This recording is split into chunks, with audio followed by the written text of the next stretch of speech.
several familiar faces. Welcome here at this online launch event of EASAC's newest publication, a commentary entitled Increasing Urgency for Transformative Change. Maybe a brief word about EASAC, although many of you do know what EASAC is. It's an organization of European academies which work together to give science for policy advice to Europe on environment, energy, and biosciences and public health.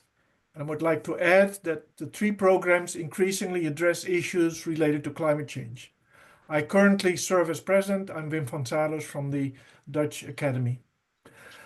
5 years ago, EASAC already issued a perspective on the need for transformative change, as we transcended already then several planetary boundaries for sustainability. Since then, the situation has become even worse, and this is the reason that we have felt the need to publish a follow-up on our earlier report by publishing the commentary that we launched today. At this launch, our new commentary will be introduced by Professor Michael Norton, who till recently was the director of EASAC's Environment Program. After his presentation, Professor Anders Wiekman, a member of our Environment Steering Panel and the honorary president of the Club of Rome and a member of the International Resource Panel, will contribute his perspective on the topic of the commentary and the crisis that unfolds. And then there is ample time for questions to the speakers. Before I give the floor to Michael Norton, let me just ask you to mute your Zoom, and during the Q&A, the questions and answers, to raise your hand digitally when you want to ask a question. We'll take the questions in the order that we get them in digitally. We will not take questions during the two presentations, but as I said, there's ample time afterwards. You will find the raise your hand knob at the bottom of your Zoom screen. But we would like the questions, as I said, to after the presentations. Okay, with all that, let me give the floor to Mike and ask him to introduce the new commentary. Michael. Thank you very much, Wim, and I'll just share my screen. And just to say at the beginning that this is like a synthesis of a lot of information that comes from the literature and from special analyses that have come out in the last couple of years. And most of what you have seen will have maybe already appeared in the media. So what we hoped to do with this was to bring such a lot of information down into a more readable focus and link it very much more directly to policy issues. And with the authority of the whole of Europe's science academies, our purpose was to try and make the disparate information coming out in dribs and drabs more relevant and more politically relevant to members of the European Commission and European Parliament. So why did we do this report? We did it because there have been several overviews in the last 18 months. We had major reviews from the International Resources Panel, from IPBS, from the Lancet Planetary Health Commission, as well as useful overviews from the International Energy Agency, on top of the general literature. And secondly, because as Wim has already said, we could look at what has happened in the last 5 years since we published our initial perspective on transformative change. And thirdly, because politically, as shown by the opposition to the nature law and rise in climate denialism or obstructionism, there seems to be a strange trend that the more we know, the more we want to ignore the inconvenient truths. So we decided to do a 5-year review looking at the trends, the underlying drivers, and the scope for optimism or not on the progress that was being made. At the time of our first perspective on this issue, we were coming out of the COVID crisis, and a lot of emphasis was being made on the need for green growth to deal with the economic after effects. Our perspective tried to set the scene by examining the scale of the challenges ahead, and we have used that as our starting point and updated many of its features. Firstly, almost everyone's aware of the effects of extreme weather as a result of climate change, since they have become increasingly obvious over the last 5 years. with headline-grabbing events such as the floods in Valencia and the fires in Greece, not to mention California, Canada, and elsewhere. We can see that the economic costs of these events are also steadily rising in Europe. But these are the more obvious impacts of climate change and do not give us good quantitative measures of trends. So we pulled together some key indicators from different sources to give a picture of the overall direction of trends. In our report, we select a number of variables relative to climate change, resource consumption, and biodiversity. And as you can see, all the trends are negative. Atmospheric CO2 continues to rise 12 ppm over the last 5 years. So does methane. CO2 emissions have yet to peak. Coal consumption even is still increasing. And of course, global population still increases quite rapidly. On the resource side, our material footprint is still rising. Resource productivity has not changed. And even circularity, despite all the publicity about circular economy and everyone agreeing it's a good idea, the actual recycle rate globally has gone down, although Europe is a bit better than that. On planetary boundaries, which I'll deal with in the next slide, we've seen a drastic increase in the number of boundaries exceeded, and extreme weather costs are increasing. As for biodiversity, there's been a history of 2 to 5% reduction each decade, and in the Lancet study, they showed that the majority of the world's population are living in areas where they say there's not sufficient natural environment to protect what we call biosphere functional integrity. And most of the population of the world is now living in nature depleted areas that cannot maintain biodiversity or nature's ecosystem services.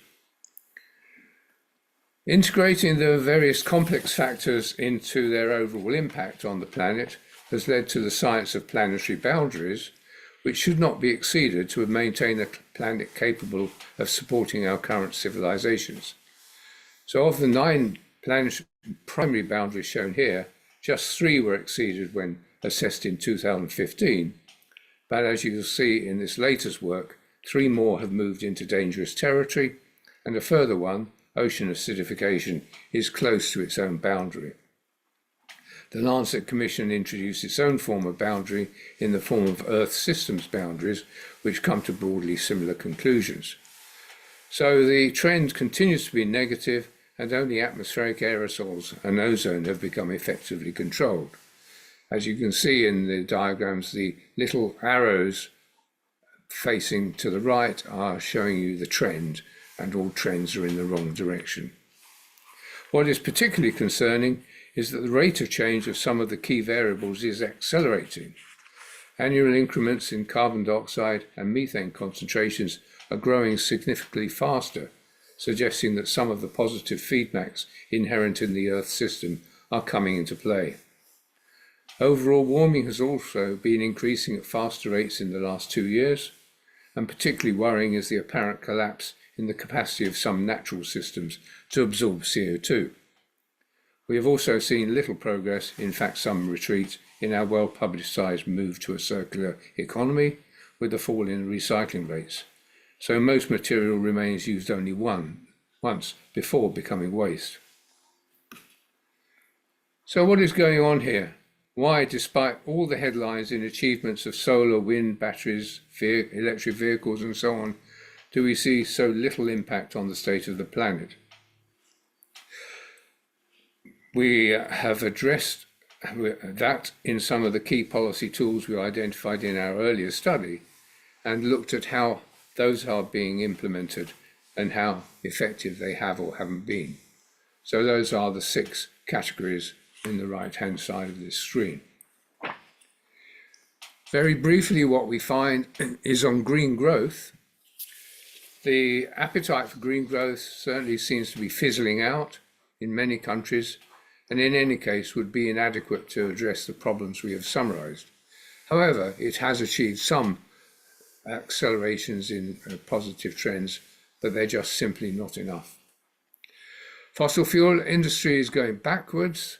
We have seen the industry incredibly successful in fighting off any effective restrictions by fair means and foul, and subsidies have actually increased despite governments promising the opposite.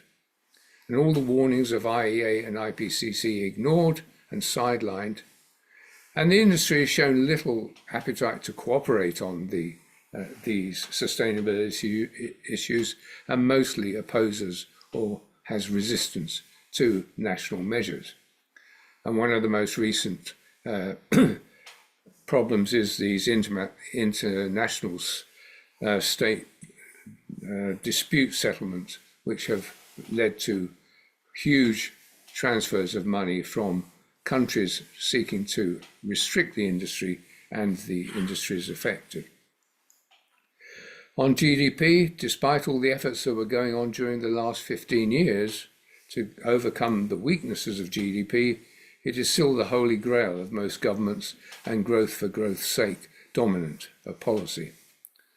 Discount rates continue to devalue the future and provide excuses not to act now in order to benefit the future.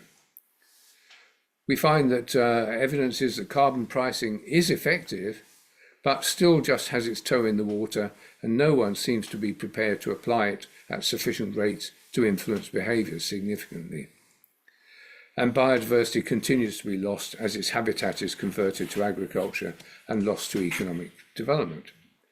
And the promises made in various conventional biological diversity are questionable as to whether they will be kept. Well, there's no shortage of analysis to why this is happening. These are just two lists from IPBES and Lancet reviews, rather lengthy, but they're general systemic failures of the system to adapt to a constrained world and a planet with limits. The IPBES notes that many more actions and resources are devoted to blocking transformative change than those devoted to conservation and sustainable development. And if we look down some of the Lancet planetary health, we can see that some of these trends are going in the opposite direction. We only have to look at the item autocracy and powerful elites controlling elections, repressing units, and public opposition to realize that in the last year or so, those have gone completely the wrong direction. Such barriers are enough to deter many politicians and to weaken or negate public support. So many politicians may give up on the long-term view and associated issues.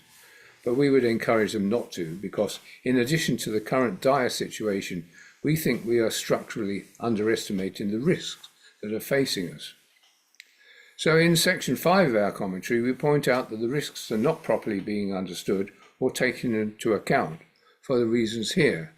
First, there's the fact tales from the median estimate of various variables like global temperature rise into extreme ones still having significant probabilities. There's still some uncertainty over climate sensitivity with a 20% chance that it's at 4.5 degrees. And it looks very much like some of the positive feedback loops are already in play and contributing to faster than predicted warming, with climate trigger points also being passed. And this has led to some growth in researchers actually looking at the risks of global societal collapse through second and third order effects of warming, such as crop failures leading to starvation, mass migration, and intra and interstate conflict.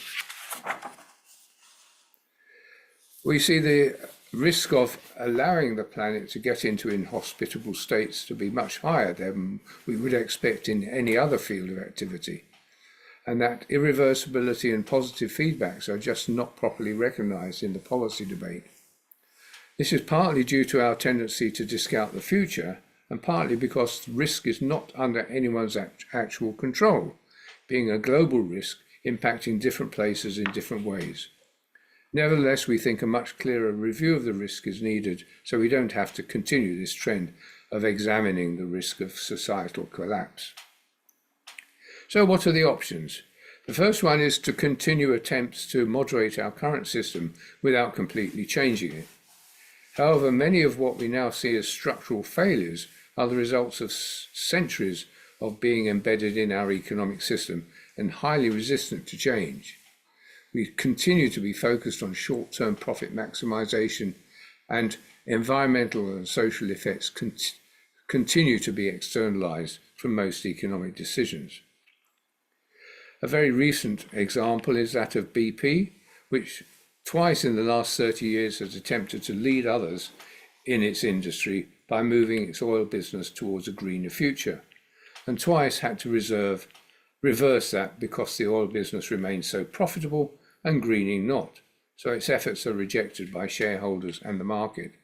So why on earth do we have a system that still rewards what we know to be completely misguided and heading in the wrong direction? The current system still profits from destroying nature and inefficient, and many economists now see capitalism as having no self-correcting mechanisms ahead of collapse, but rather prefers to see addressing the threats it has caused as just new business opportunities. Most worrying is recent research which attributes these underlying driving forces to innate human characteristics that we have evolved over the millennia. So if we can't adjust the current system, what next? More fundamental structural changes have been around for many years in the form of post-growth, degrowth, or sufficiency concepts, and have attracted many readers in recent books.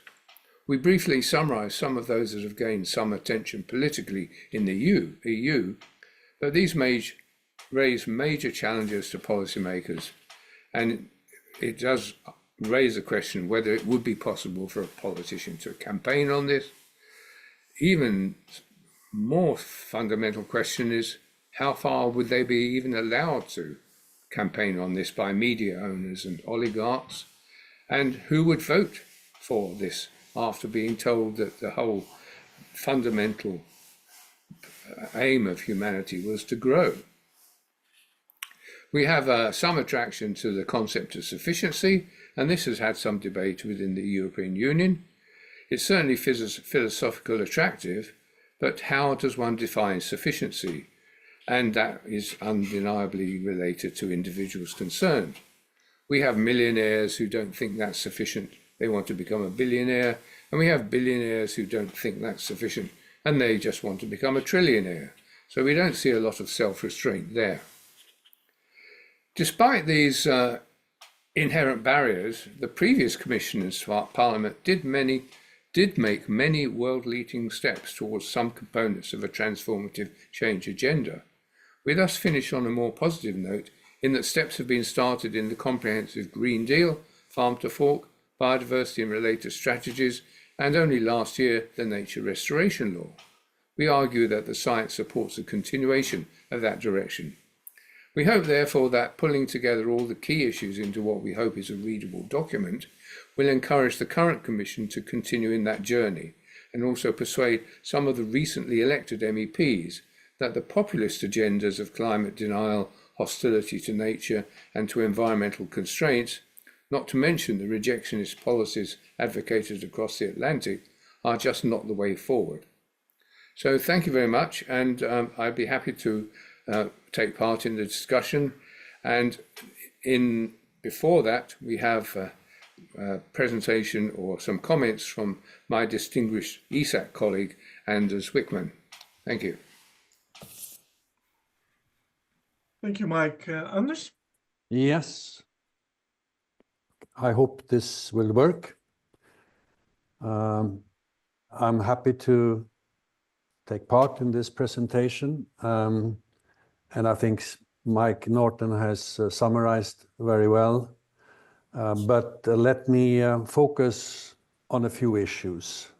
And it's natural for me to focus in particular on our use in society of natural resources and its consequences.